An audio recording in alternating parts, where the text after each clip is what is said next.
ओम नमः शिवाय।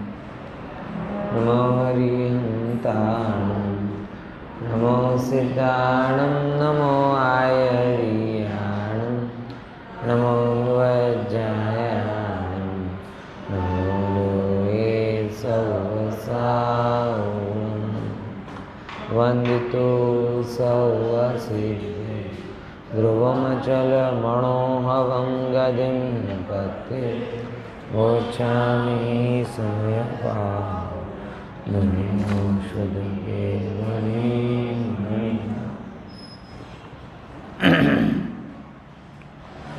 आत्मा पर का कर्ता चाह करके भी नहीं हो सकता।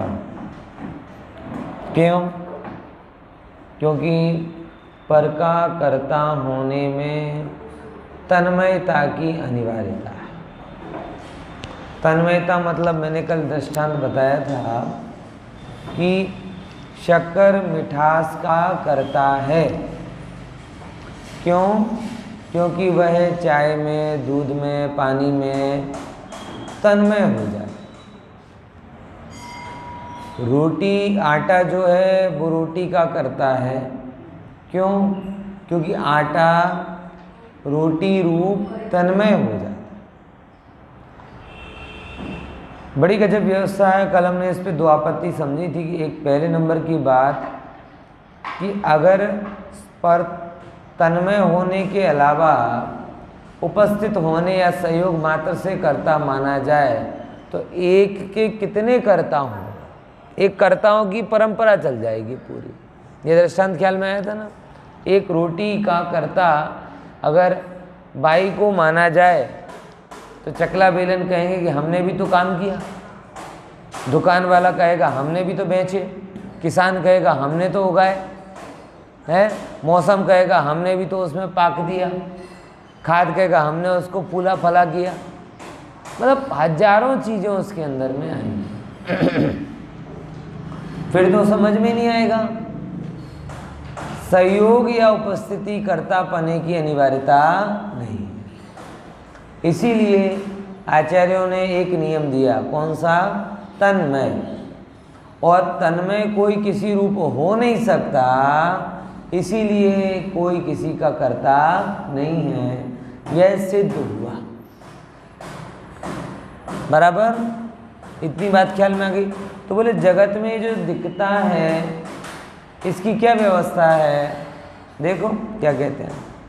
अब अपन 100वें नंबर की गाथा चालू करते हैं कि भाई अगर ऐसा होगा, तन्मय हो जाएगा तो एक द्रव्य दूसरे द्रव्य रूप परिणमित हो जाएगा, दूसरे द्रव्य पहले द्रव्य रूप परिणमित। आपने हिंदी वाला ले लिया क्या? सुनती भाई गुजराती है? कौन सा? हिंदी है तो हिंदी भैया को दे दो। गुजराती अलग लग रहा है, अलग वाला है। हाँ चलो, हाँ आप अपनी जगह फिक्स कर लो। अच्छा वो आपके पास, अच्छा अच्छा घर में ही। हाँ हाँ कोई बात। हाँ चलो, दो में से जो पहले आएगा उसे लाभ मिलेगा। First come first base. हाँ हाँ हाँ उनके लिए के। और एक दो और रखे हों तो लाके किसी के घर पे रखे हैं तो वो यहाँ पे रख देना। हाँ चलो, अब यहाँ पे ये बात अपने को समझनी है कि एक द्रव्य दूसरे द्रव्य रूप हो जाए, एक द्रव्य दूसरे द्रव्य रूप हो जाए तो बताओ कितने द्रव्य बचे जगत में? कुछ नहीं बचे, सत्यानाश। एक द्रव्य दूसरे द्रव्य रूप होगा, दूसरे तीसरे रूप होगा, तीसरे चौथे रूप होगा, और ऐसे करते करते करते सारे क्या हो जाएंगे? एक रूप। और वो एक भी पता नहीं किस रूप में हो जाए। तो ऐसा मानने पर सारे जगत के अभाव का प्रसंग आएगा। इसलिए अकर्तावाद बड़ी गहराई से सुनना। अकर्तावाद मोह के अभाव के लिए तो जरूरी है ही, लेकिन अगर जगत भी सुरक्षित है तो इसके कारण सुरक्षित है क्योंकि परमाणु परमाणु अकर्ता स्वभाव को धारण किए हुए। अकर्ता स्वभाव का 1 सेकंड परमाणु बम से तो जगत हटाने मिटाने में फिर भी टाइम लगेगा, लेकिन अगर वस्तु अपने अकर्ता स्वभाव को छोड़ दे तो दूसरे ही क्षण जगत अजगत हो जाएगा, दूसरे ही क्षण। यानी अकर्ता स्वभाव जगत की आधारशिला है। मोक्ष की सम्यक दर्शन की नींव तो है ही, सम्यक दर्शन की नींव तो है ही, लेकिन जगत की आधारशिला भी अकर्ता स्वभाव है। क्योंकि अगर अकर्ता भाव को नहीं माना जाए तो सारा जगत तितर बितर हो जाए, कुछ बचे ही नहीं जगत में। आया कि नहीं है समझ में? इसीलिए यहाँ पे कहते हैं। तो ये यहाँ देखा जाए आत्मा कर्ता कर्म से तो नहीं है, व्यापी व्यापक भाव से तो कर्ता नहीं है, पण निमित्त नैमित्तिक भाव थी पण करता નથી। હવે जो ये आपने दूसरे नंबर का पॉइंट लिया था ना, निमित्त है तो भाई निमित्त कार्य जब परिणमित होता है तब होता है, निमित्त कार्य को परिणमित कराता है। ये दो के बीच में अंतर है। व्यक्ति ने अलग तरीके से कर्तापना सेट कर लिया, और जगत में तो ऐसा बहुत हुआ है। जगत में नाम बदल देने से कुछ भी नहीं बदल जाता। आप देखो, चूहे मारने की दवाई क्या बोलते हैं अपन? चूहे मारने की दवाई। अब वो दवाई है कि जहर है? लेकिन चूहे मारने का जहर बोलोगे कोई नहीं लेगा, तो जहर का क्या नाम कर दिया? अब दवा कह देने से वो जहरपना उसका चला गया क्या? अपने लिए दवाई है कदाचित है, और दवाई अपने लिए भी काहे की दवाई है। हाँ, अपने को रोग हो तो दवाई है,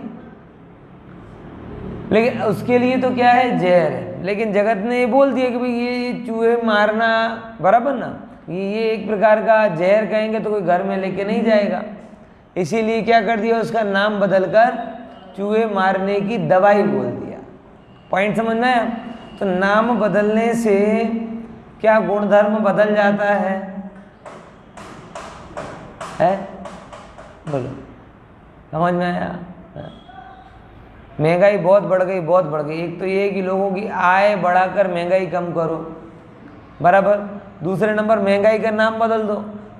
महंगाई से आज हम क्या कहते हैं? श्रीपति कहेंगे महंगाई वाले लोगों। गरीबों को क्या कहेंगे? श्रीपति। मोदी जी नाम बदलने में पड़े ना आजकल, कर्तव्य पथ, बराबर। जैसे शूद्रों का नाम क्या कर दिया? हरिजन, भगवान के माना से। अबे गरीब गरीब कहने में तिरस्कार का भाव होता है, क्या करते हैं अपन? उनको श्रीपति कहते हैं। आज से कोई किसी को गरीब नहीं कहेगा, सब क्या कहेंगे इनको? श्री मतलब लक्ष्मी, पति मतलब पति, लक्ष्मी के पति हैं सब, संतोष रूपी लक्ष्मी। और फिर व्याख्या तो हो सकती है, संतोष रूप लक्ष्मी के पति हैं, अपरिग्रह रूप लक्ष्मी के पति हैं। ऐसे कह के नाम बदल दें तो भारत में से तो महंगाई गायब हो जाएगी ना। बोले अब कोई गरीब है ही नहीं, कोई महंगाई है ही नहीं।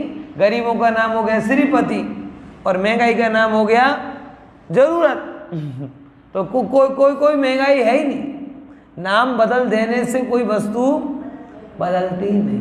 अब ये मैं क्यों आपको बता रहा हूँ कि बहुत सारे लोगों ने, जब हमने अकर्तावाद का निषेध किया, बराबर, अकर्तावाद का निषेध किया, तो निमित्त कर्ता के नाम पर अपने कर्ता, हमने जब कर्तावाद का निषेध किया तो लोगों ने क्या किया? निमित्त कर्ता के नाम पर वही कर्तावाद का पोषण करना चालू कर दिया।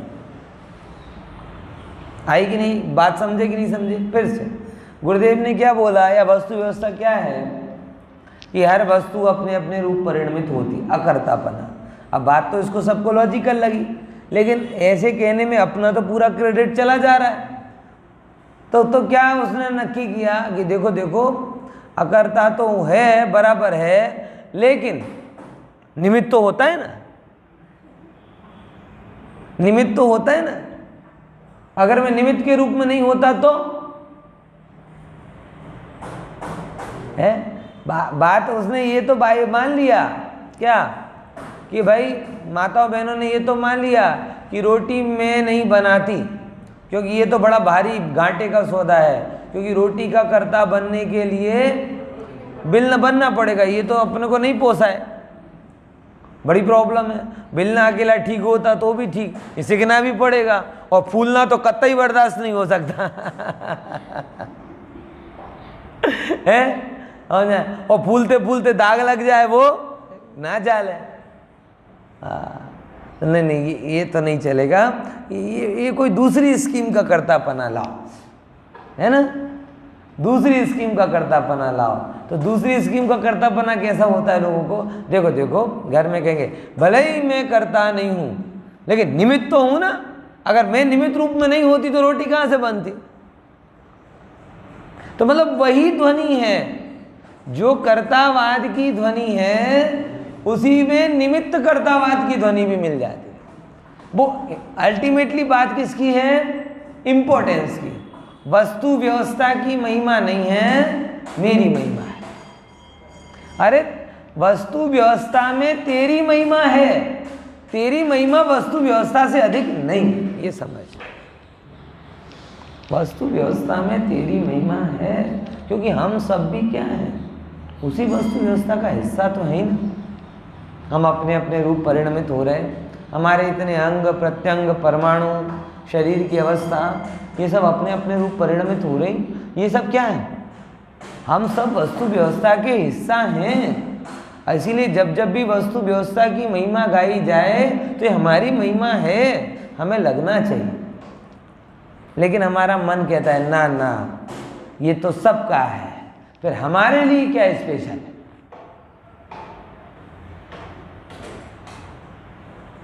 बात समझ में आई। ये खुद को विशेष मानने का जो पूर्वाग्रह है, ये कर्तावाद में अकर्तावाद की स्वीकृति में सबसे बड़ा बाधा। हम ये माने कि हम नहीं, भले ही हम रोटी का कर्ता नहीं हैं, लेकिन रोटी बनी तो हम रहे ना, तब तो बनी ना, नहीं होते तो कहाँ से बनती, तुम नहीं होते तो भाई होती। पढ़ी आप प्रवचन नहीं करते, हम नहीं होते कोई दूसरा करता, दूसरा नहीं होता तो तीसरा करता, और तीसरा नहीं होता तो सीढ़ी चलती। और पहले ही नंबर का प्रश्न खोटा है कि जब होना मेरे निमित्त से है तो मैं क्यों नहीं होता। दो बातें, अपनी इंपॉर्टेंस नहीं, कार्य की इंपॉर्टेंस। हाँ, मतलब कार्य की योग्यता निर्धारित होती है तो तदनुसार निमित्त भी निर्धारित होता है, और जो निमित्त होता है उसके मन में उस कार्य के अनुकूल परिणमन का भाव भी होता है, और अनुकूल परिणमन का भाव होता है इसीलिए उसे निमित्त कहा जाता है, नाम पाता है। लेकिन अनुकूल परिणमन का भाव तो हमें बहुत कुछ है, सब क्यों नहीं होता, विचार करके देखो। हर एक के अंदर में एक प्रच्छन्न ईश्वर है। नहीं, ये लाइन ख्याल में नहीं आई अंकित भाई, क्या है हमारे सबके अंदर में प्रच्छन्न, कुपोषित ईश्वर, ऐसे समझो। कुपोषित ईश्वर नहीं समझ में आया। जगत में ईश्वर किसे माना जाता है, जो सबको करे धरे, बराबर। अब हम सबके अंदर में ईश्वर पने का भाव तो पड़ा है, इसीलिए मैं क्या शब्द बोल रहा हूं, हम सबके अंदर में कौन सा ईश्वर पड़ा है, कुपोषित, माल न्यूट्रिएंट। कि इच्छा तो ईश्वर की जैसी है कि एक एक परमाणु हमारे हिसाब से चले, लेकिन ताकत नहीं है। इसीलिए क्या है हमारे अंदर में कुपोषित ईश्वर भाव से। अगर हमारे अंदर से पूछा जाए ये जगत कैसे चलाएं, कैसे चलाएं, कैसे चलाएं, तो हर एक की अपनी दुनिया के बारे में अपनी प्लानिंग है। मेरा बस चले है तो ऐसा कर दूं, सबको सही कर दूं, ये मोबाइल बंद कर दूं, ये टीवी बंद कर दूं, ये लोगों के मुंह बंद कर दूं, लोगों को जवाब दे दूं, सबको अपने अनुसार कर लूं।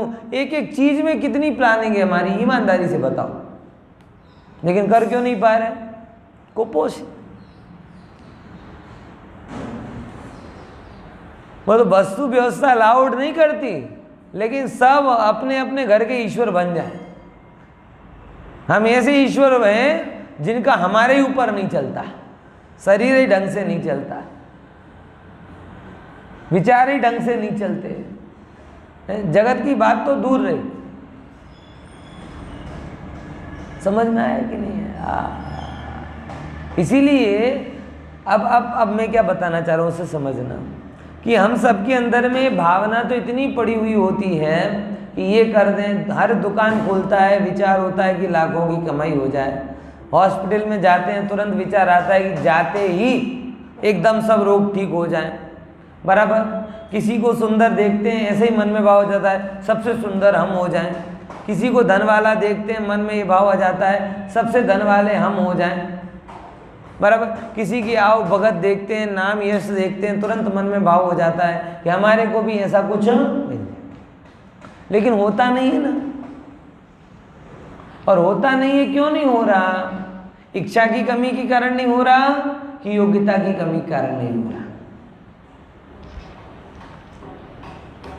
आई कि नहीं ये बात ख्याल में?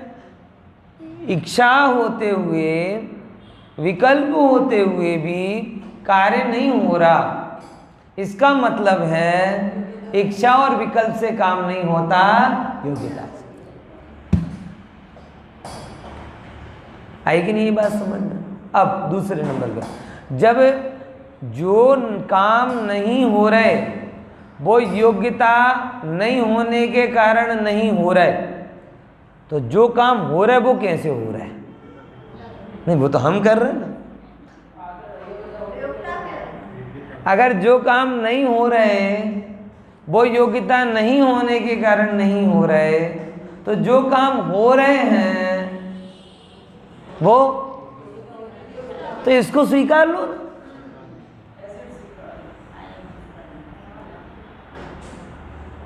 मजबूरी में नहीं, दम से स्वीकार, क्योंकि मैं भी उसी वस्तु व्यवस्था का हिस्सा हूं।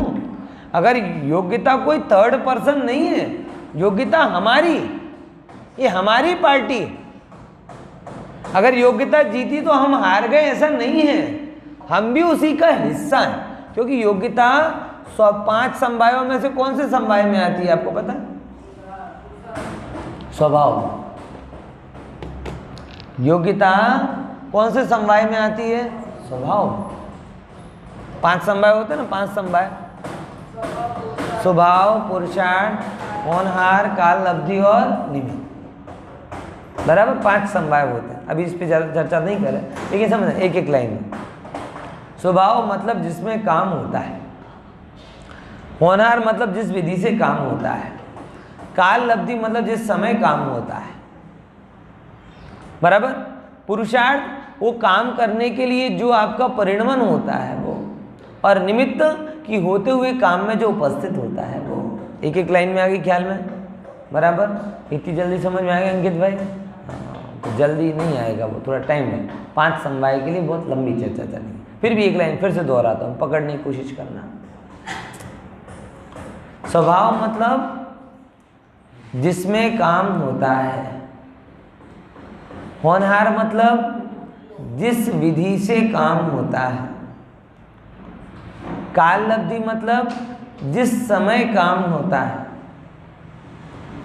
पुरुषार्थ मतलब काम होने के पहले जो उसकी तरफ परिणमन होता है वो, विचार, योग, उपयोग आदि वो, और निमित्त मतलब उस समय जो उपस्थित होते हैं। ऐसे 5 समवाय होते हैं। ये 5 समवाय कार्य के कारण है। नहीं, योग्यता होनहार तो जो चालू हुआ है वो, योग्यता तो त्रिकाल पड़ी है। मैं अभी होनहार तो तब की तब बात आएगी, लेकिन मैं द्रव्य हूँ और द्रव्य अनंत काल जिस जिस पर्याय रूप से परिणमित होऊंगा, वो पर्याय रूप परिणमित होना मेरा स्वभाव, और वो पर्याय होगी वो पर्याय का स्वभाव। तो योग्यता स्वभाव का फैक्टर है, क्योंकि वो क्षणिक नहीं है, ये सब क्षणिक है।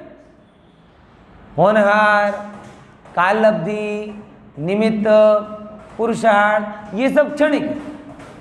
और योग्यता त्रिकाल, यानी इसको ऐसे समझो कि जब महावीर सिंह की पर्याय में थे, अभी आप उनकी होनहार लगाओगे तो बड़ा अजीब लगेगा, लेकिन तब भी उनके अंदर सिद्ध बनने की योग्यता पड़ी थी। और यहां से क्यों, पुरूरवा भील से लगाओ कि जब कौवे का मांस छोड़ा था तब भी सिद्ध बनने की योग्यता पड़ी थी, और इससे पहले का इतिहास मिलता नहीं तो भी अनंत अनंत अनंत अनंत अनंत काल पहले योग्यता पड़ी है। इसीलिए योग्यता स्वभाव है, और स्वभाव होने के कारण वो त्रिकाल। समझ में आया? जैसे एक घड़ी है ना, पहले चाबी वाली घड़ी होती थी, बराबर। अब हमने उसके अंदर में कितने दिन की, मैंने तो कभी यूज़ नहीं की, 50-60 आपने की होगी ना, चाबी वाली घड़ी आती थी, कितनी दिन में कितनी बार चाबी भरनी पड़ती थी उसको? 10 दिन में एक बार, है ना। अब एक बार आपने चाबी भर दी 10 दिन में, बराबर।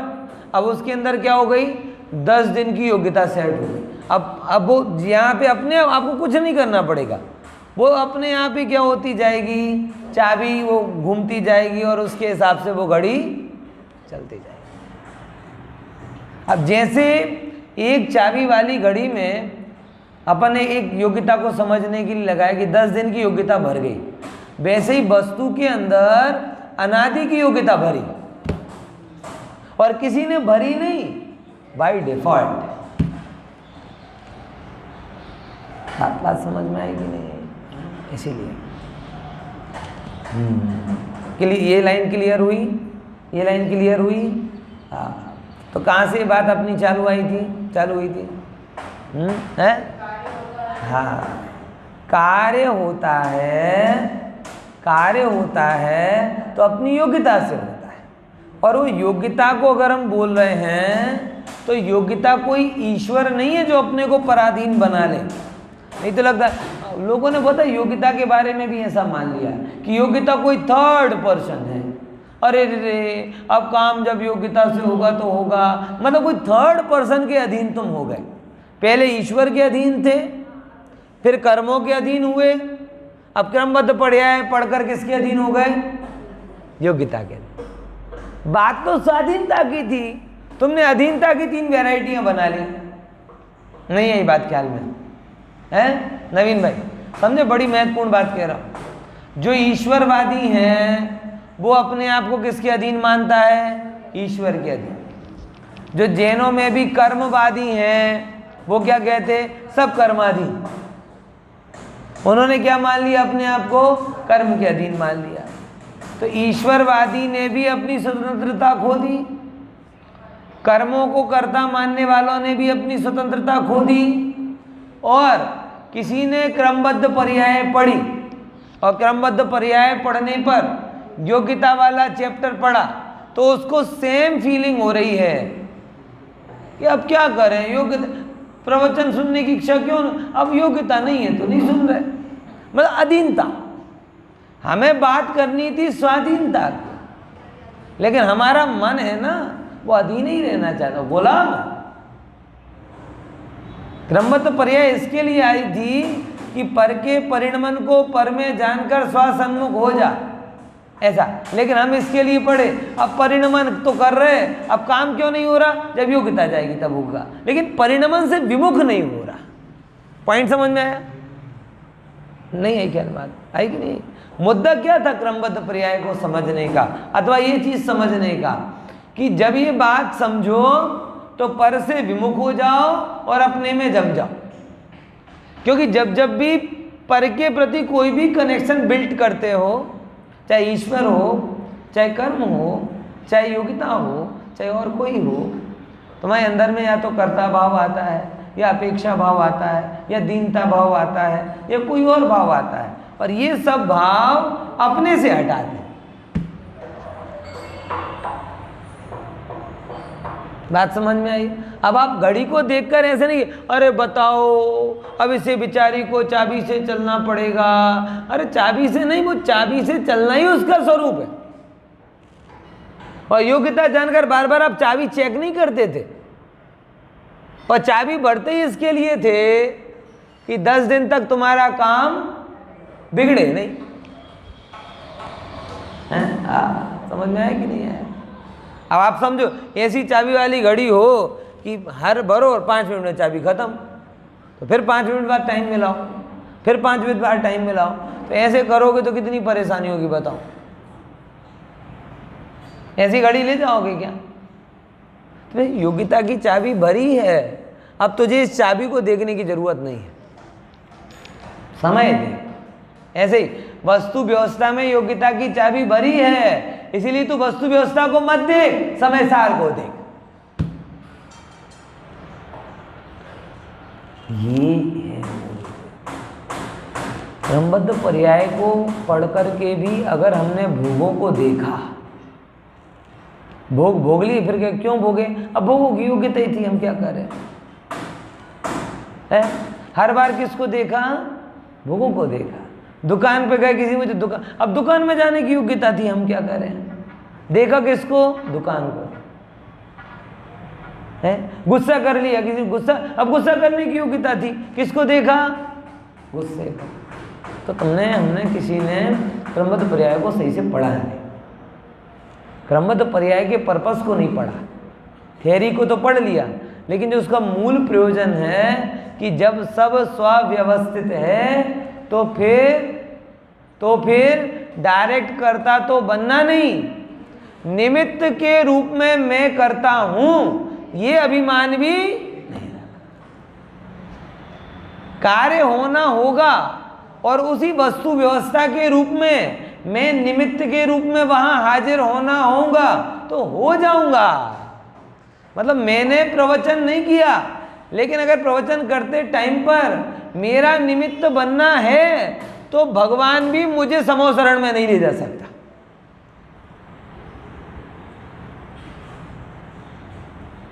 कि तू का प्रवचन करने में लगा हुआ, चल प्रवचन सुनने चलो, ऐसा है ये।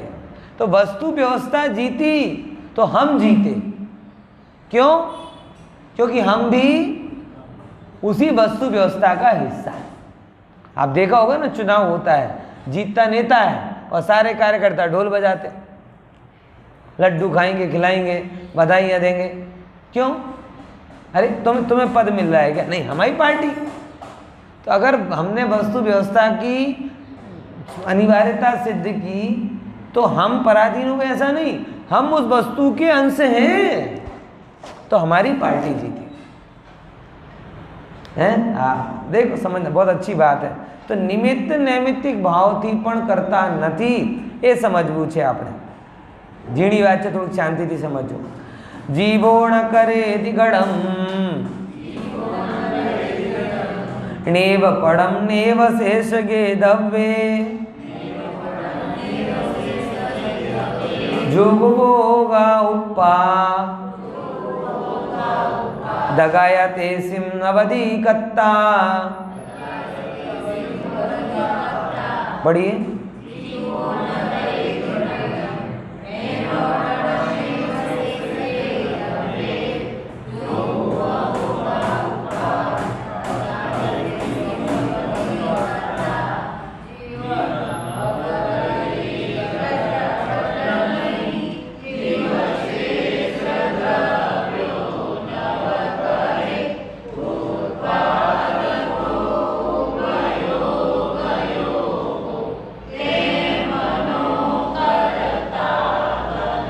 देखो हमको ये लगता है कि निमित्त रूप में तो कर्तृत्व तो हमारा सुरक्षित रह जाएगा, है ना। निमित्त रूप से तो करता है, देखो निमित्त हो लेकिन निमित्त करता नहीं। दो चीज़ों में अंतर, कौन कौन से में? एक तो निमित्त होने में और एक निमित्त करता। निमित्त वस्तु व्यवस्था का अंश है और निमित्त कर्तृत्व वस्तु व्यवस्था का विकार। अंश का कभी अभाव नहीं होता। ऐसे समझो कि जैसे आपके शरीर है ना, शरीर WBC जो भी चीज़ है बराबर एक प्रमाण में है। शुगर का भी प्रमाण है, रक्त की एक बूंद में WBC, वाइट RBC, प्लेटलेट, सबका भी क्या है, एक प्रमाण है, बराबर। तो प्रमाण में होना स्वास्थ्य का लक्षण, और प्रमाण को तोड़ देना ये बीमारी का लक्षण हो ना। हीमोग्लोबिन 14 होता है, अब 14 की बजाय 40 हो जाए, आप विचार करके देखो है? रक्त का प्रवाह 120 होता है, उसकी बजाय 200 हो जाए।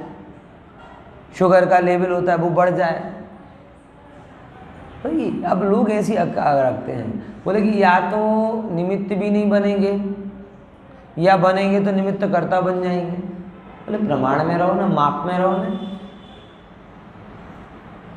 निमित्त कर्ता वस्तु व्यवस्था का विकार है और निमित्त वस्तु व्यवस्था का अंश है। कहना ये चाह रहे हैं कि जब कोई कार्य होता है तो उसमें कोई ना कोई निमित्त होता है। मैं नहीं तो कोई दूसरा, और अगर मैं ही होना होगा तो मैं। कितनी सहजता है कि नहीं, समझ में आया कि नहीं आया? वो कोई ना कोई निमित्त होता है।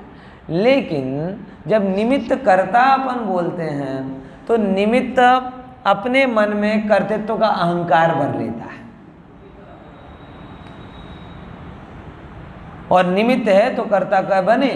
निमित्त तो जब जब निमित्त हो, जहाँ जहाँ निमित्त हो, वो सब जगह कार्य होना चाहिए। मतलब क्या हुआ है? वो आगे आगे कुमार चले और पीछे पीछे घड़े चले। 2 मिनट अभी कुमार गुजरे हैं, क्योंकि ये घड़ा निकाला उन्होंने, अभी कहाँ से निकाला, कैसे ना, मतलब समझे ना। निमित्त को कर्ता माना जाए तो, और निमित्त के होने से अनिवार्य कार्य माना जाए तो नित्य कर्तृत्व का प्रसंग आएगा। किसका प्रसंग आएगा? नित्य कर्तृत्व का प्रसंग आएगा। नित्य कर्तृत्व का प्रसंग आएगा मतलब हमेशा वो कार्य होगा। जैसे कुमार को अगर निमित्त रूप में कर्ता माना जाए और निमित्त है सो कार्य होगा ही होगा ऐसा माना जाए, तो जब जब कुमार जाए, कितना अजीब है, कुमार शादी में गया, वो खाने की डिश ली, नीचे 2 घड़े पड़े। बोले ये तो प्रॉब्लम हो गई, अनकंट्रोल्ड प्रोसेस। अब विचार करो, जैसे श्वास निकले वैसे नाक से घड़ा निकले, मुंह से घड़ा निकले। बोले कुमार की तो प्रॉब्लम बड़ी हो जाएगी, लेकिन सुनार को ये व्यवस्था मिल जाए तो बड़ा मजा आ जाए। अज्ञानी के विकल्प का सुनार, जैसे कुमार मटके का करता है, माटले का करता है, समझे कि नहीं समझे? वैसे सुनार किसका करता हो जाए? सोने का। तो बड़ा मजा है कि जहाँ सुनार जाए चांदला लेने की जरूरत ही नहीं, डिश ले और ऐसे करे तो वो हार निकल जाए, बीटी निकल जाए, आजू बाजू भीड़ लग जाएगी। क्यों साहब? वो सुनार क्या कर रहा है? नाक मुंह से सोना चांदी निकाल रहा है। कल्पना करके देखो, ये सब इमेजिनेशन है वस्तु को समझने की है। वो पहले एक सत्य साईं बाबा हुए थे जो महासत्यकारी काम करते थे। सब पोल पट्टी खुल गई। क्या कहते थे? ऐसे करके मुंह से वो कुछ निकाल दें, ऐसे करके चेन निकाल दें। लोग पागल हो जाते थे। अब बाद में सब पोल पट्टी खुली, कोई अंदर बंदर से नहीं निकालते, वो तो कहीं ना कहीं छिपा के रखते हैं पहले से ही, और फिर उनको निकालने की प्रक्रिया में निकाल देते। लेकिन सारे जगत को तब वो क्या 80-90 का दशक था ना, तो ऐसी सब पोल पट्टियाँ चल जाती थी।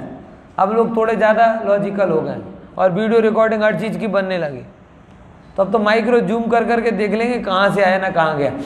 अब कोई बाबा नहीं आएगा, अब नहीं आएंगे। सुनते हो बाबाओं की वो प्रजाति लुप्त हो गई जो यहाँ से चैन निकालती थी, यहाँ से ऐसा निकालती थी। क्योंकि अब तो हर आदमी को 50 बार सोचना पड़े, क्योंकि हर आदमी कैमरा लेके ही बैठा है, और वो भी इतना जोरदार कि लास्ट पंक्ति पे बैठा होगा ना, जूम करके देख लेगा कहाँ से किया। पहले शो होते थे तो 1-2 पंक्ति में वालों को पता, कोई छोटा मोटा करामात करे ना तो पहली 2 पंक्ति में तो उनके ही आदमी होते थे, जिनकी नज़र में आए वो कौन थे? वही आदमी। पीछे वाले दिखता ही नहीं था, वो ऐसे करके गड़बड़ जो लगी और निकालिए, पीछे सब जय जयकार हो गई। ये बाबाओं का अस्तित्व खतरे में है। लेकिन तो भी नए नए बाबा आ रहे हैं। क्यों? मूर्खों की प्रजाति बढ़ रही ना।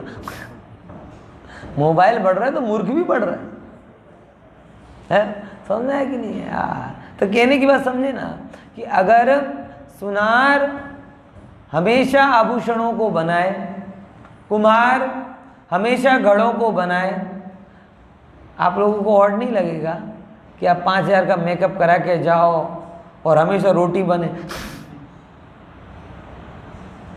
है शादी में? मतलब विचार करके देखो, हर जगह रोटी नित्य करते तो समझे कितना खतरनाक है।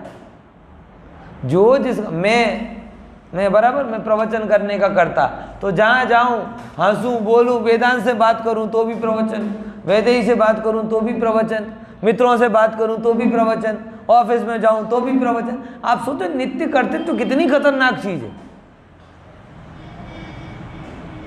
हारे की समझ में शांति सो पाओगे कि वहाँ पे पैसे गिनना याद आएगा, वहाँ पे भी दुकानें याद आएगी।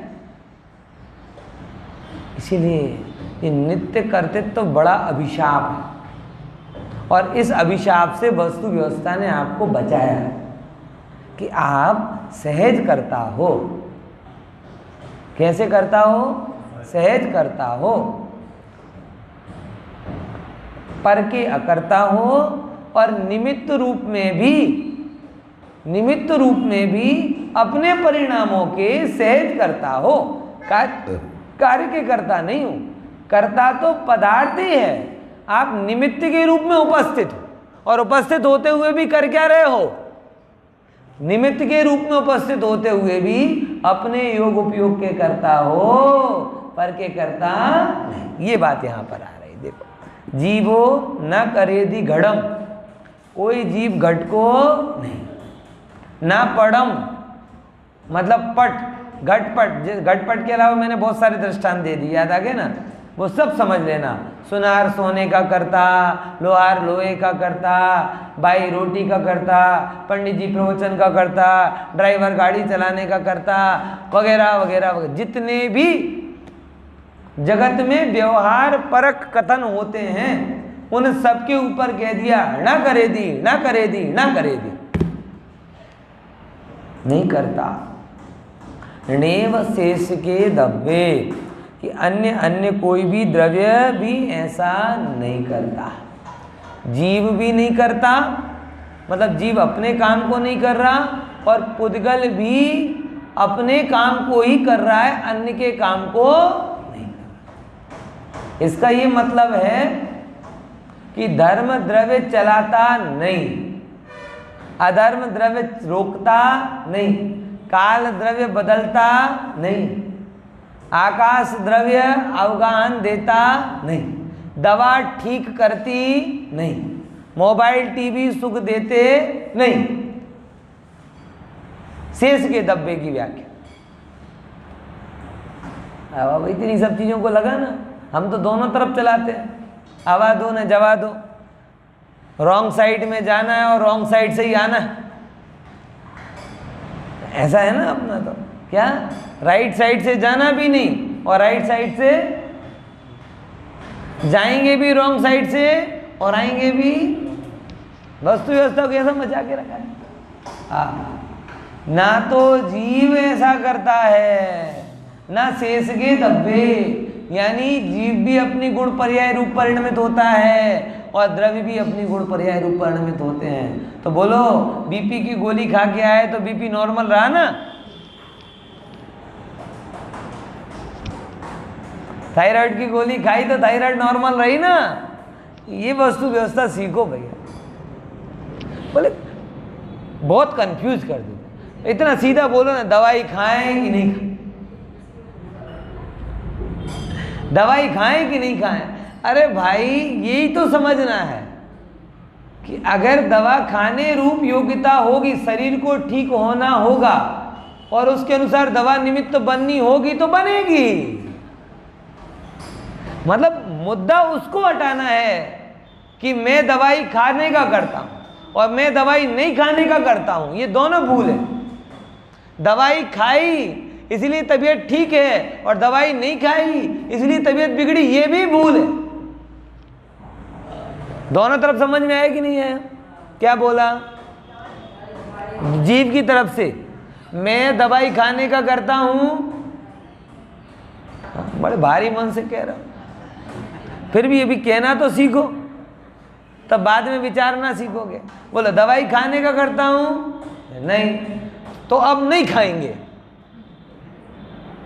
तो वो भी कर्तृत्व का ही चिन्ह है। समझो, खाने का भाव भी कर्ता पने का भाव है, और नहीं खाएंगे ये भाव भी क्या है? अब देखो, तो पंडित जी ने बोला ना, अब नहीं खाएंगे, नहीं खाएंगे, नहीं खाएंगे। मैं ये बात इसलिए कह रहा हूँ, पता है, जब भी अकर्तावाद की व्याख्या होती है कहीं पे व्याख्यान में, लोगों को बड़ी प्यारी लगती है, बड़ी अच्छी लगती है, लेकिन डर भी लगता है। तो जैसे ही वो होता है, पति पत्नी होंगे ना, तो पत्नी पति को लेकर आएगी, अरे बड़ी बराबर, आप तुम्हारी बात बदी साची, पर दवा तो खावी पड़े ना, जो जे एम का ना, जो पति हाँ हाँ ठीक है, देखो देखो कह रहे पंडित जी, कह रहे क्या दवा खाना। उसे डर लगता है, ये प्रवचन सुन लिया और पति देव ने दवा खाना छोड़ दिया, अथवा पत्नी देवी ने दवा खाना छोड़ दिया, तो क्या होगा? और उसमें सबको खाली कोट हमारा તમે બંધ કરી દેશો, हैरानी हमारी થશે ને। આવજો, भय કોનો છે?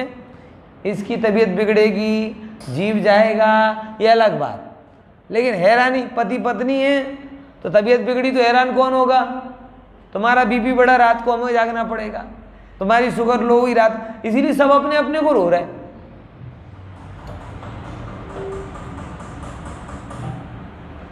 आश्चर्य होता है जगत को, सब किसको रो रहे हैं? अपने आप, कोई किसी को नहीं हो रहा। समझ में आया? तो देखो, दोनों बातें बोल रहा हूं, घबराने बात को समझो। जिनवाणी सहज होने के लिए करने की पकड़ और नहीं करने की पकड़, दोनों में पकड़ है, सहज नहीं। मैं दवा खाता हूं, ये भी पकड़ है, अच्छा तो अब नहीं करूंगा, नहीं खाऊंगा, ये भी पकड़ है। दोनों में पोषित क्या है? कर्तृत्व भाव, एक में करने रूप और एक में नहीं। आप देखो जगत में जो भी क्या कहते हैं, फूफा टाइप विचारधारा वाले होते हैं ना, फूफा, शादियों में फूफा और ये सब नाराज होते हैं, तो जिनकी विचारधारा कैसी होती है? फूफा टाइप होती है। वो करते हैं तो ऐसे आगे करते हैं, और उन्हें जरा सा भी मान नहीं मिलता ना तो पीछे दबक जाते, अब हम कर ही नहीं रहे। अब दोनों में सहजता है कि अकड़? एक में करने रूप का अकड़ है कि जाएं तो सब जगह क्या मिले? वेलकम मिले, ग्रीटिंग मिले, स्वागत मिले, बराबर। और जैसे ही लगा कि थोड़ा बहुत कम हो गया तो वो और मान के लिए दूसरी चाल चलते हैं। कौन सी? हम जाएंगे ही नहीं। तो सब लोग पूछेंगे फूफा जी कहाँ गए, फूफा जी कहाँ गए, तो सबको याद आएगा, फिर मान के साथ बुला के लेकर आएंगे। तो जाना भी मान के लिए और नहीं जाना भी। जगत में अधिकतर लोगों का नहीं करना इसके लिए होता है। बहुत सारे लोग अपन नहीं करेंगे ना, काम नहीं होगा ना, तो पता चलेगा इनको कि हमारी क्या वैल्यू है।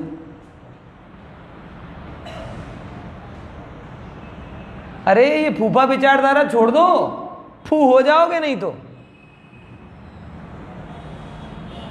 पर्याय पूरी होगी फू, फिर इस मान्यता के साथ में घूमना नरक निगोद में।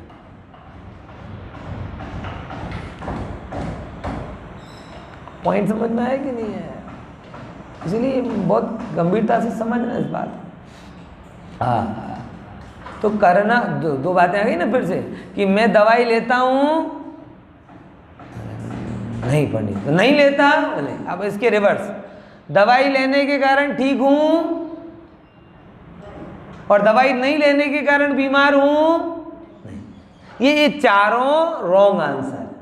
ना मैं दवाई लेता हूं और ना मैं दवाई नहीं लेता, ना दवाई मुझे ठीक करती है और ना दवाई नहीं लेने के कारण मैं बीमार हुआ। इनमें क्या है?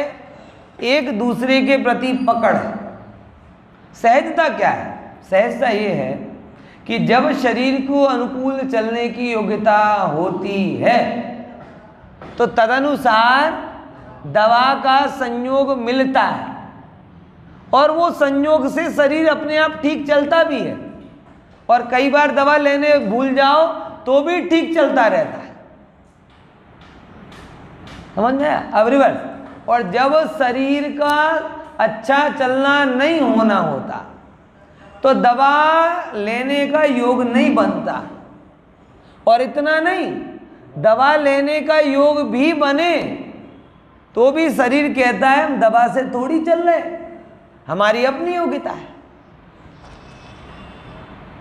यानी जैसे जीव की योग्यता है सुखी दुखी होने की, वैसे शरीर की योग्यता है स्वस्थ और रोगी होने की। जैसे सुखी होने की योग्यता हो तो दुख के निमित्त हो तो भी सुखी हो जाए, वैसे स्वस्थ होने की योग्यता हो तो रोग के निमित्त हो तो भी स्वस्थ, और रिवर्स, दुखी होने की योग्यता हो तो सुख के निमित्त बने तो भी बहुत तकलीफ है। काहे की तकलीफ पता नहीं, लेकिन बहुत तकलीफ। ऐसा रुदन प्रिय लोग, कैसे लोग? जिन्हें जे लोगों ने रड़वू गमे, रुदन प्रिय लोग, उनसे पूछो बहुत टेंशन है। काहे की टेंशन भाई बताओ तो? नहीं पैसा तो ठीक है, सर नहीं वो भी ठीक है, तो वो तबीयत खराब नहीं वो भी सब ठीक है, तो टेंशन अब पूछो मत।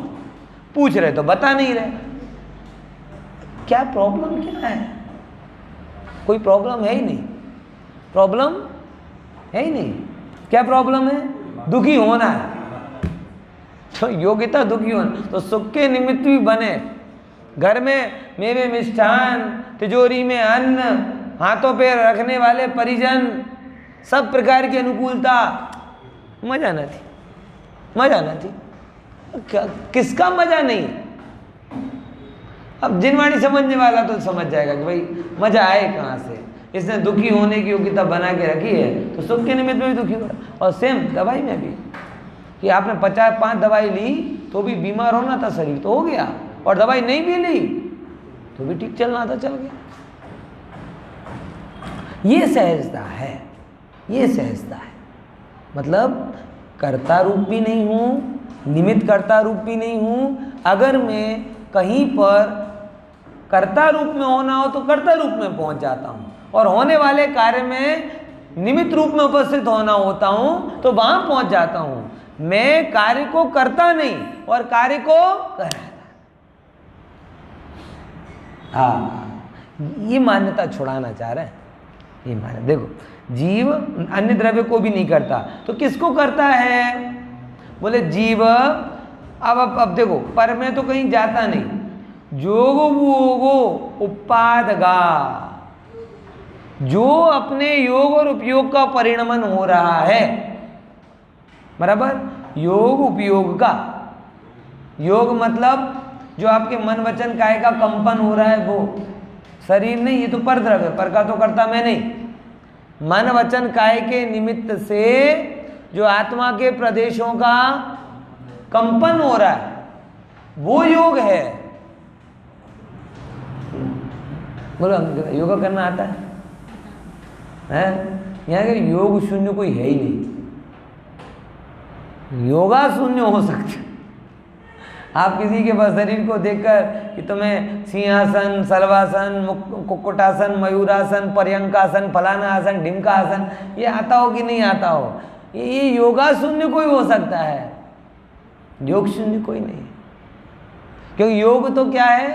आत्मा का कंपन है। तो जिस रूप में आत्मा के प्रदेशों का कंपन हुआ उसका मैं करता। और उपयोग, उपयोग मतलब जैसे आपके ज्ञान दर्शन का व्यापार चला उसका करता।